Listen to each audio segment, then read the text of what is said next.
All right, so we are back with another episode, and we have a special guest. And I want to say special because he's great in his own right, I'm sure, but he came highly recommended, highly recommended by somebody who I greatly admire. And Ed Troxell is a guy who makes technology stupid easy. He's a content marketer and online show producer, helping business owners produce their own live web TV shows online. He's also the founder of the Yes to Entrepreneurship brand, which makes entrepreneurship easier. And he can be reached at edtroxell.com. So thank you so much for joining us, Ed. Yeah, thank you so much for having me. I'm super excited to be here. So there's a story about how you got to where you are, and we all have a story. And I'd like to hear a little bit about yours. Tell me about how you got to what you're doing today. Yeah, so stop me anytime because I can talk about business all day long. Oh, cool. Me too. But really, it's my journey started back when I was a kid. Like I've always been fascinated with entrepreneurship and just being able to work with businesses of all different types to fix things, to help them make things better, right? And so I've worked multiple jobs, part-time jobs, had a full-time job, and it was like not my thing, the full-time job. So, society and everyone says, oh, you got to get a full-time job, 401k, benefits, all of the things. Mm-hmm. And I had that. And while I was grateful for it, it wasn't what filled me up. Like it wasn't the passion was not there. I needed more. And so I always joke that I feel like I retired at the age of 30 because I left my full-time job at Apple and ended up going full-time into entrepreneurship. And I say full-time because I've done it before part-time where I've had a couple jobs while in school and ran my own magazine. And while that was fun and it was great, I didn't give it my all. And so this time around, it was like all or nothing. And so I went all in and going in 5 years strong now, and it's been awesome. And it all started because really technology comes easy to me. And it's one of those things that I can translate whatever the complicated tech part is to everyday language, right? I can speak to people in a way that comes across as we're on the same page. You're not being talked down to. It's not your fault for not knowing.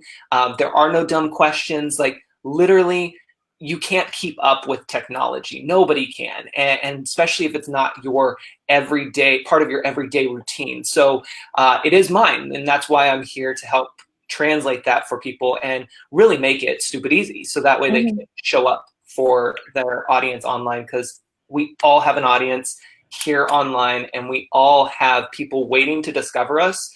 And I will tell you, it is crazy, but even back when I first started, I thought, who's going to listen to me? Who wants to see me on a live broadcast? Who wants to hear me on a podcast? Like nobody wants to do that. They do. And they are waiting for you, and you may not even know it once you start doing the work, but I guarantee you, you will start getting those messages from the universe, from your people, from people that you don't even know yet, and you'll keep showing up and delivering your content, and it's a beautiful thing. So I wasn't prepared for all of that, all those value bombs. I really wasn't ready. I would have had my pen and paper. I can just drop them like crazy. That is amazing. I wish I wish I was writing. So we'll do my memory, and we might have to have a part two, worst case scenario. Okay.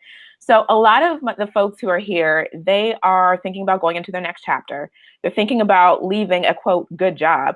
And once you go into as a registered nurse, once you go into healthcare, you stay in healthcare, you don't leave it. You had a job with Apple. Once you get a job with Apple, you don't leave, or Google. Was it Google or Apple? I'm sorry. Apple. It was Apple. Yeah. Apple. So goodness gracious. Yeah. So it's like, what made you decide to start your next chapter or move into your next chapter? I mean, was something uncomfortable enough?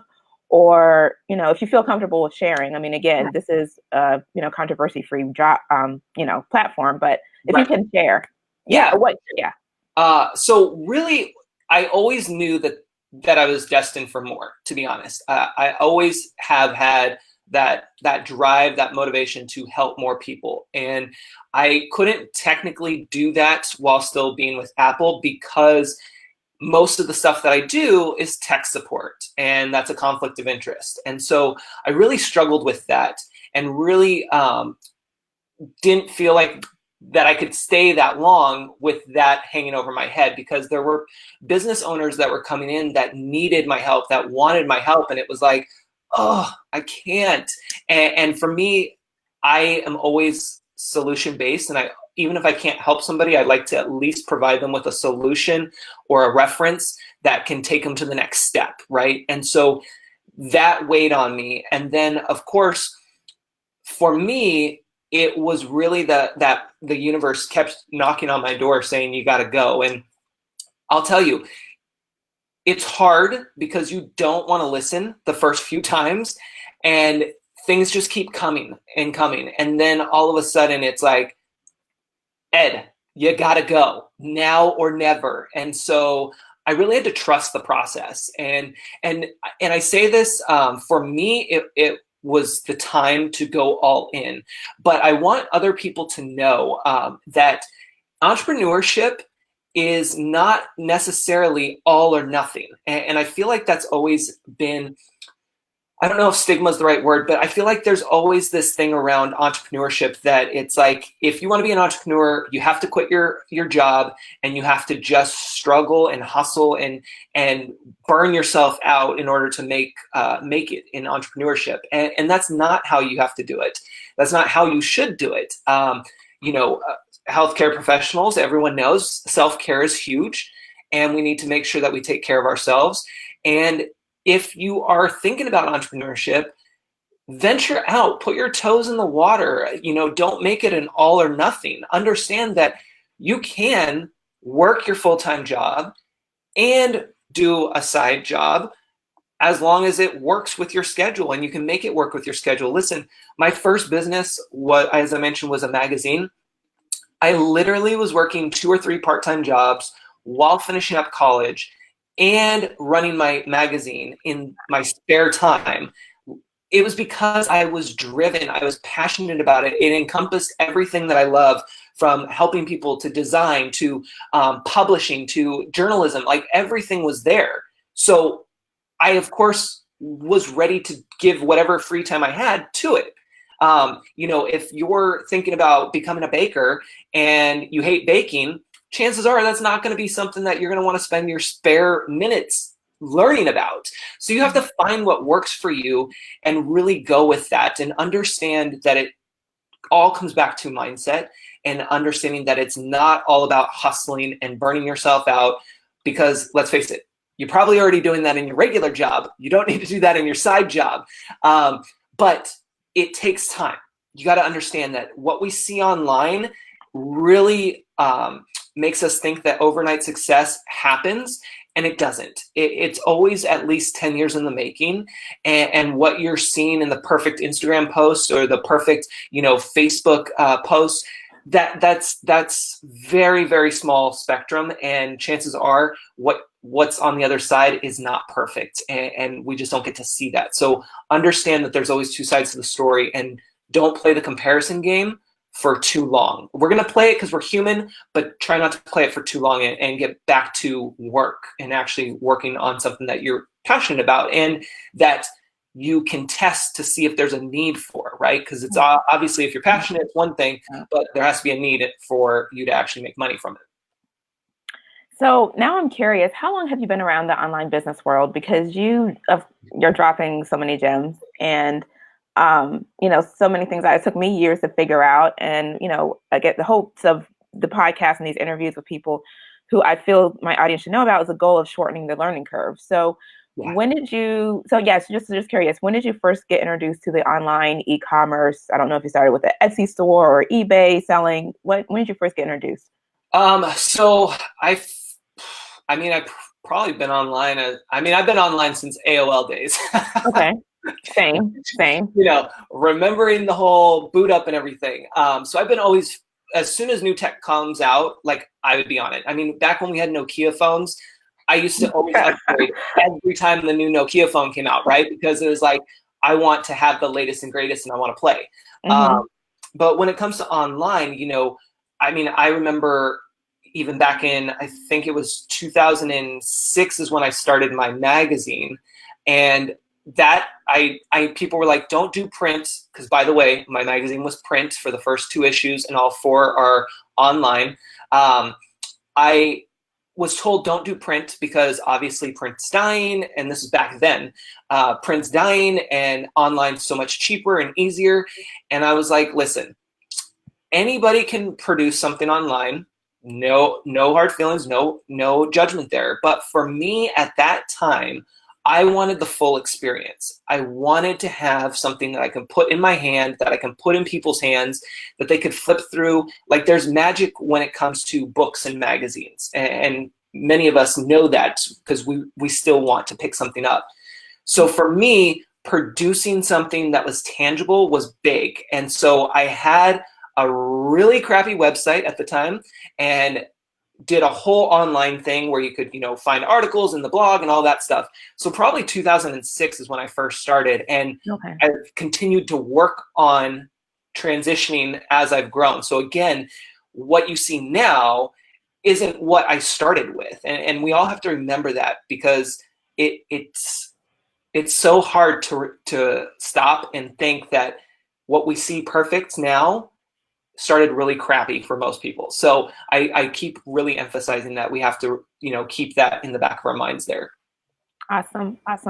So you have like over 10 years of experience in the online business world. I know I personally joined the online business world in 2009. Yeah.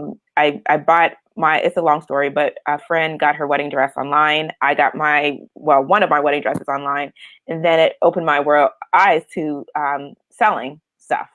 You can sell it. And so you now, I feel like you have obviously lots of experience, lots of expertise. You've been at this for a while, but you enjoy helping people simplify the task. Yes.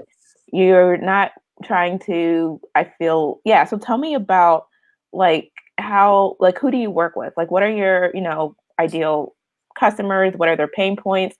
What are they? I don't like the phrase staying up at night thinking about, but yeah. So tell me about who you help. Yeah. So how I got started in my business and really utilizing the skills that I have is web design. So I'm not a coder. I can do a lot of things with WordPress and a template. And it was the reason why I got into it was not because I dreamed of becoming a web designer. What happened was I got tired of seeing people get screwed over. People at the time, and it still happens, of course, these days, but at the time I just saw so many people getting taken advantage of because they didn't know what a website should cost or how things work, and then they had to depend on somebody else to do things for them, and I just knew that there was a need there that needed to be filled. So at the time I had started with web design, got into it, and things just started taking off with that, and so that's where I really started. And then from there, it's transitioned over time. And by the way, that's for small business owners. So a lot of my clients have been and are small business owners, entrepreneurs, solopreneurs, whatever you want to label everyone, but really small business owners, usually 1 to 2 people inside their business, meaning them plus a contractor or a staff member.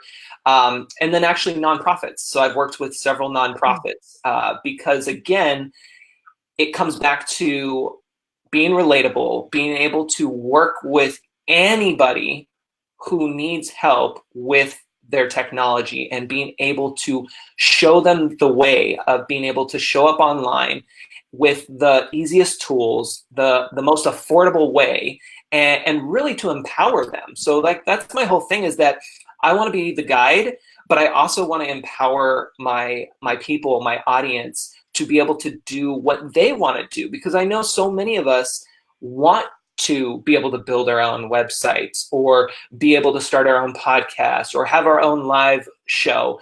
And it's the tech that gets in the way and it holds us back. And so my whole thing is, I don't think tech should be holding anybody back, and that I always mention, I don't want any business to become the next Blockbuster. Like, we should all be striving to become the next Netflix, because we have so much technology at our fingertips that, yes, it's overwhelming, but when you have someone like me that can help guide you and break it down, it becomes so simple. And then it's like, yeah, I got this. No problem. I can do this. And so that's what I want to be able to help people get to, is that stage. So then that way they're not stressed out, and they're not worried about that. And they have more free time to work on other things in their business. Yes. Like heal people. Yeah. Like heal, teach, and educate. Literally save lives. So thank you so much for that. I posted in a couple of groups. I've had so many website experiences. I had a WordPress website that got hacked, and I had to get it transferred over to Squarespace. And I was sharing in a few nurse business groups, and there was multiple groups, and one in particular is over 10,000 members of nurse entrepreneurs. And well, there's 5 million nurses, so anyway, tens of thousands here and there. And I was sharing about my experience, and they echoed similar challenges.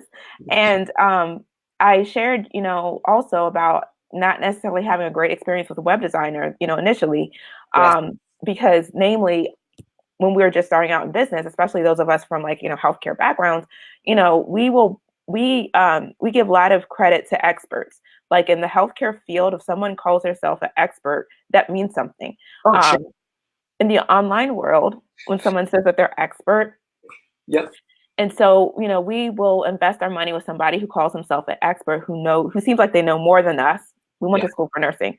And so what practical tips would you give to somebody, of course, beyond working with you, but what practical tips would you give someone who is looking for a web designer? Because that post that I made, it got, I don't know how many likes or engagements, but they're like, yeah, I lost $700. I lost $2,000. I paid someone $3,000 and I never heard back with them. And it turns out that they got hosting underneath of their name. Okay. Yes. So so go. Okay. So that's exactly those things and so much more of why I got into the business of that part of it, was because there's too many of those horror stories. And so really what it comes down to is, research and mindset, and setting the right expectations. Okay. So really when it comes to the research, obviously you want to see who they are, what they do, read the reviews, see any examples. Now, I will say that it is hard sometimes to have good examples, because sometimes once you turn over your artwork to a client, things can change and the look can change and stuff. So it's not really your artwork anymore. So, keep that in mind, but really look at the reviews, ask around. Don't just go with the first person that pops up on Google. You really have to do your research, and you also have to see what's the online presence like. So I'm very active online, and anybody can look me up, just in general. And so you want to be able to find people online that have a similar presence. Now, they might not be crazy active like I am, and that's okay, because, social media is different for everyone, but they should have some kind of online presence, and you should be able to see through their social media posts, comments and things, there should be some engagement, right? And so that's why I stress so much about how all businesses need to be online and have to have an online presence, a consistent online presence, because people are researching you. They're looking you up before they ever contact you. And if you don't have an active online presence and have some engagement going on, then you're going to get skipped over. And so that's what, as the consumer, you want to make sure that you're looking for those types of things, because that's key indicator of what's going to kind of happen if you sign on with them.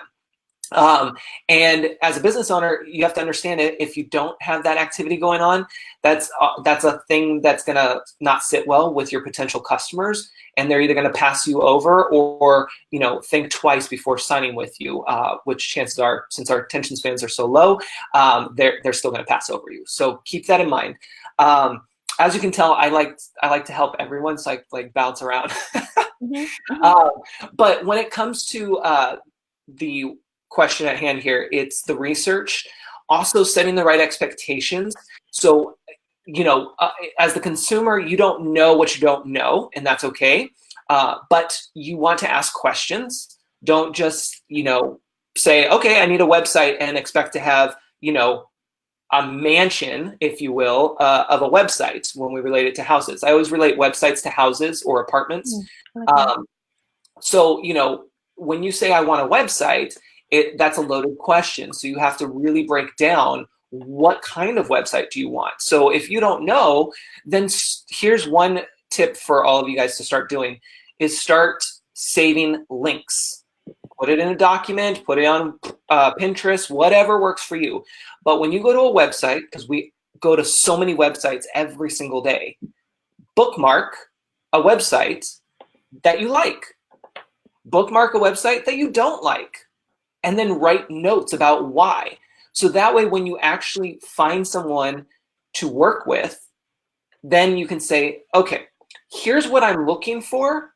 Here's what I'm not looking for. Is this something you can deliver? And that way they're more specific. This will save you time, which obviously saves you money, and back and forth, right? So understand when you do little things like this will help you. I always say, focus on what you can do, not what you can't do. If you can't build a website, that's fine. But you can view websites and you can make notes and use pen and paper if that's works for you. Listen, technology is great and it's awesome to have, and we can do so many things with it. But at the end of the day, pen and paper is going to be your best resource, especially when you're brainstorming. So really utilize that. And then going back to the mindset, really understand that you can't just jump in saying, I need a website and expect the designer or whoever to have everything laid out for you. You really need to spend your time doing your brainstorming, your research, so that way you can know exactly pretty much what you want, and then get that back from the designer and know when to sign with them. So hopefully that makes sense. But really it's about just going about those steps. And yes, they take time. And yes, you have to do some work, but guess what? It's work that you're going to do up front that's going to save you a lot in the long run. And realize that as a business owner, you do have to make those investments. And sometimes we could do all of this work. I'll just mention this. Sometimes we can do all of this work and we can still get screwed over. It happens. But we can, the more we do, the less likely that will happen. And again, it just comes back to research. Wow. Thank you so much. Yeah. I know that you just saved somebody a few $1,000s. No, I think you did. Yeah. So thank you for that. So tell me about like how, so when you were first starting out, tell me about how people found you, about how you did your marketing. And, also if you could weave in there about collaborations and partnerships, because I'm a big fan of the concept called Dream 100, Chet Holmes, Russell Brunson. I know that you can, I know that Apple partners with Nike, Starbucks has Tivana. There's ways to partner in a way that makes sense. And so that you don't necessarily have to spend $2,000 in Facebook ads. Yes. So tell me about, early client getting and partnerships. Yeah, so really for me, I've been fortunate enough to have word of mouth marketing. And here's a huge tip for you guys. Word of mouth marketing still number one, and it costs you $0. You just have to show up, deliver your content and your services, and engage, and everything else falls into place. So just remember that. That will save you a lot of money too. And when it comes to that, the getting clients, it's word of mouth marketing, and really it comes back to me showing up live. So I have my live Facebook show, and I was doing that consistently 5 days a week for a year, because that's how I wanted to put myself out there. And that opened up so many doors and so many new clients, and it was just amazing. And so really being able to be where you're supposed to be and show up with whatever medium works for you. So I'm huge on live broadcasting. Like that's my whole thing. That's what I like to teach businesses how to use, because it is a great tool for us and it opens the doors to so many things. Like we were saying earlier, before the broadcast, having these conversations and doing the podcast is great for you, which is awesome. Some people are going to love writing. It's all about finding what works for you and then testing to mix things up. Because remember, your potential customer, your client out there, they're going to take things in differently as well. So, people like to read, people like to watch. It all depends. So really, it's just about testing. And when it comes to partnerships, like I always say, teamwork equals success. Like really figuring out who you can partner with and who works well with you. Like that's the big thing. You got to put yourself out there and you got to start mixing and mingling with those in your area as well as online, to see what that vibe is. Like, do you guys like the same things? Can you hang out? I mean, it's a relationship, right, that you're trying to build. And is there a way that you can help them and they can help you? Right. And then if you want to get into more specifics, then you can start talking about, okay, well, what about, if I give you 10% for referring a client to me, or, $25 here and there for new clients, like you can get into those specifics later, but really it's about research. Keeps coming up, right? Research and seeing what feels right and who's working with who and what they're doing, because you want to make sure that obviously if your relationship with them works well, but they work in an entirely different market than what you're going for, chances are it's not really going to work in your favor, right? And vice versa. So you really have to look at that and see what happens. And then really make sure that you are engaging. Like I can't stress that enough. Engaging. You can't really see over here, but I have my 3 core values that I teach people: show up, deliver, and engage. And they're in that order for a reason. And engagement is huge. And you can do that both online and offline. And it's amazing. I always say also the magic happens in the comments, and it's so true. So that's something that you guys got to take away as well. Love it. I would say also, when it comes to developing relationships, also think about, as far as research, things to research is definitely the needs of their audience. There's a lot that could probably have like a whole thing of it, but I like what you said about consistency and doing marketing that works for your personality, because as mentioned, my personality, I've done public speaking before. I started public speaking at an early age, but I'd rather do podcasts. I'd rather have, and I recommend, some people, I don't have a message that can really boil down into a tweet. Some people do, and they are amazing at it. But, sometimes what you do is better for it to be revealed in like a conversation. Choose a method where you can definitely repurpose it, because, with podcasts, you can do all sorts of wonderful things. It can be blog posts and, they can be audiograms on Instagram if you like that repurposing thing. But think about what you can do. Or like you said, you might love to write. So you may, be a writer and, hate talking. Then, the thing is, there are tons of ideal clients gathering around blogs. They're gathering around podcasts. They're gathering around, different platforms. And wherever you personally can, definitely, it does depend where your ideal clients are gathering. But I also say, like, where can you show up? Where can you show up consistently? Where, do you have, so what do you think of that? Like, some people say, there's like 2 sides of it. Like, go where your best buyers are. But if you're, tell me what you think. I'm just curious. Yeah. So no, I think it's great. And I will say that, everyone just needs to start. Like at the end of the day, it doesn't matter what it is. Love it. Start. If that is the only thing you take away from this episode, it's start. But thank you. Really, what I've done, from all the things that I've worked on over the years and the skills that I've developed and everything, what I've done now is I've packaged it together in a package called Business Gone Live, right? And so what I've done with that is being able to help the businesses, like we talked about, but start with live broadcasting, because that is so powerful. 82%, this is just a fact for you guys who are listening to this, 82% prefer live video over from a brand standards. Sorry, I have my stats on the side here. And 97% of consumers go online to find local businesses. Remember, we talked about people will research your business before they actually contact you. So the reason I'm so obsessed with live video and want people to start there is because so much can be used from that live broadcast, and it allows you to show up as you are.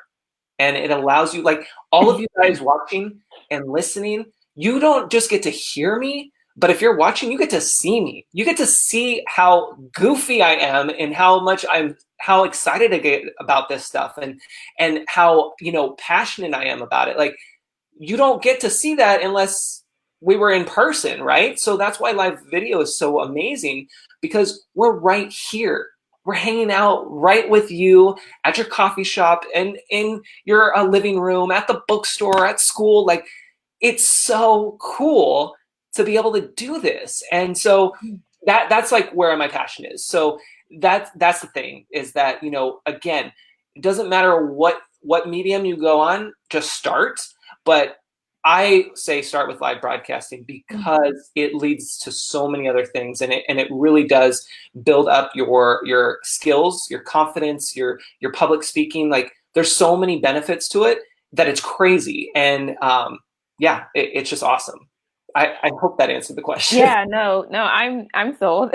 I'm sold. No, yeah, it did. And also for those of us who are doing, Ed mentioned a few times research. It's an easy way to do market research, right? You're right there. You ask. People love to, share their opinions and what they think, and and then of course, you have your copy right there, word for word. Don't change anything. Yeah, and for me, I will say, this is coming from, by the way, because I know many people will be watching this and listening to it and saying, "Oh, I know, but I no video for me, no thank you, and no audio for me. Like, that's not me."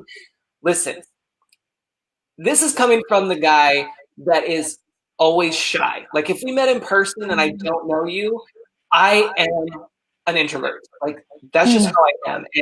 And live broadcasting has opened up so many things for me, and it's a powerful tool, and it's a beautiful thing, because now, again, I can put that mindset and that self-doubt of who's going to listen to me, who wants to buy from me, all those things that we tell ourselves to not start. I can push those aside and say, you know what? My only job is to show up and deliver my content. If somebody wants to tune in, awesome. If somebody has questions, great. But that's going to happen after I do my job. And so that's always been my thing. So that's why I say, if nothing else, you guys just start, see what happens. Love it. Love it. I think we'll end on that note. So how can people reach you? Do you have anything exciting or interesting coming up? Tell us more. Yeah, for sure. So edtroxell.com is the easy one to go to. You can find me on Facebook, of course, anywhere on social media, I'm there. The biggest thing is going to be my Business Gone Live. It's new, and I'm super excited about it, because now I can help business owners create their own live TV shows that help them consistently show up online, and across multiple channels too, eventually, for whatever their needs are.